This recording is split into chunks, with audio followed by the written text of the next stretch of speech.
تو ناظرین، آج آپ کو بتاتے ہیں برکس کیا ہے، جو آج کل بہت چرچا میں ہے۔ برکس برازیل، روس، بھارت، چین اور جنوبی افریقہ کا سموہ ہے، جس کو ممالک کے معاشی حالات کو بہتر بنانے کے لیے 2009 میں بنایا گیا تھا۔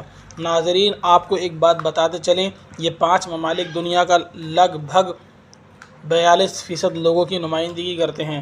ناظرین، اس کو R5 کے نام سے بھی جانا جاتا ہے، کیونکہ ان ممالک کی کرنسی R سے شروع ہوتی ہے۔ حال ہی میں برکس کی نمائندگی چین کر رہا ہے، تاہم پوری دنیا کی نظریں چین کے صدر پر ہوں گی اور اس بارے میں قیاس آرائیاں کی جا رہی ہیں کہ کیا شی جن پنگ اور مودی کے درمیان ملاقات ہونے جا رہی ہے۔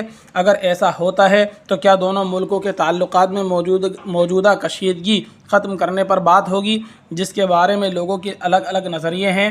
شی جن پنگ اور مودی کی برکس سربراہی اجلاس کے موقع پر آمنے سامنے ملاقات ہوتی ہے تو اقتدار میں آنے کے بعد یہ دونوں کے درمیان اس طرح کی 20ویں ملاقات ہوگی۔ سن 2014 سے 2019 کے درمیان دونوں 18 بار ملے ہیں، لیکن 2020 میں لائن آف ایکچوئل کنٹرول کے قریب وادی گلوان میں دونوں ممالک کی فوجیوں کے درمیان جھڑپ کے بعد شی جن پنگ اور مودی کے درمیان کوئی طے شدہ ملاقات نہیں ہوئی۔ دونوں رہنماؤں نے گزشتہ سال انڈونیشیا کے شہر بالی میں ایک عشائیہ کے دوران 19ویں ملاقات کی تھی، تاہم انڈیا کی جانب سے اس بارے میں معلومات 7 ماہ بعد دی گئیں۔ اس ملاقات کے بارے میں کہا گیا کہ دونوں رہنماؤں کے درمیان 2 طرفہ تعلقات کو مستحکم کرنے پر بات ہوئی ہے، لیکن سوال یہ ہے کہ اگر مودی اور شی جن پنگ کے درمیان آمنے سامنے ملاقات ہوتی ہے تو کیا اس سے دونوں ممالک کے درمیان موجودہ کشیدگی کو کم کیا جا سکے گا؟ اس سوال کا جواب جاننے کے لیے ہم نے جواہر لال نہرو یونیورسٹی کے ایسوسی ایٹ پروفیسر اروند یلری سے بات کی۔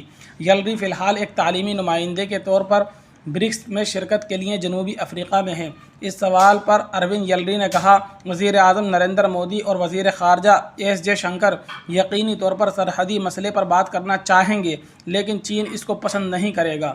دونوں ممالک کے درمیان کور کمانڈر سطح کے مذاکرات 19ویں دور کے باوجود صورتحال میں نرمی کے آثار نظر نہیں آ رہے ہیں۔ چینی فوج کے بڑے افسر آتے ہیں، بات کرتے ہیں، لیکن تناؤ کم کرنے کے لیے کچھ نہیں ہوتا۔ یلری کا کہنا ہے کہ جب تک شی جن پنگ یا چینی وزیر خارجہ کے ساتھ سفارتی سطح پر بات چیت نہیں ہوتی، سرحدی کشیدگی میں کمی کی توقع فضول ہے۔ انہوں نے کہا ہے کہ فی الحال اس کشیدگی میں کمی کا کوئی امکان نہیں، کیونکہ چین برکس کو توسیع دینے میں مصروف ہے اور برکس میں نئے اراکین کو مدعو کیا جا رہا ہے۔ سعودی عرب، ایران، متحدہ عرب امارات، مصر اور ارجنٹینا جیسے ممالک برکس میں شامل ہونا چاہتے ہیں۔ ترین سوال یہ ہے کہ چین پاکستان اور خلیجی ممالک اتحاد میں کیوں شامل کرنا چاہتا ہے؟ ماہرین کے مطابق اس حوالے سے پاکستان بھی رکن بننا چاہتا ہے اور چین اسے برکس کا رکن بنانے کی کوشش کر رہا ہے۔ برکس سربراہی اجلاس میں پاکستان کے غیر سرکاری نمائندوں کی بڑی تعداد آ رہی ہے۔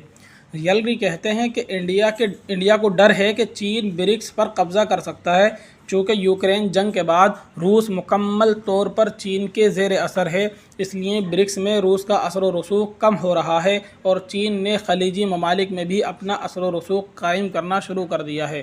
انہوں نے کہا کہ ایران اور سعودی عرب کے درمیان معاہدے کے بعد دنیا نے دیکھا کہ عرب ممالک میں چین کا اثر و رسوخ کیسا بڑھ رہا ہے۔ وہ کہتے ہیں کہ اس کے علاوہ اس نے برازیل اور جنوبی افریقہ کے ساتھ بھی اپنے تعلقات کو مضبوط بنانے میں مسلسل کوشش کی ہے۔ اگر چین اپنے بااثر ممالک کو برکس کا رکن بنانے میں کامیاب ہو جاتا ہے تو انڈیا اس اہم عالمی تنظیم میں تنہا ہو جائے گا۔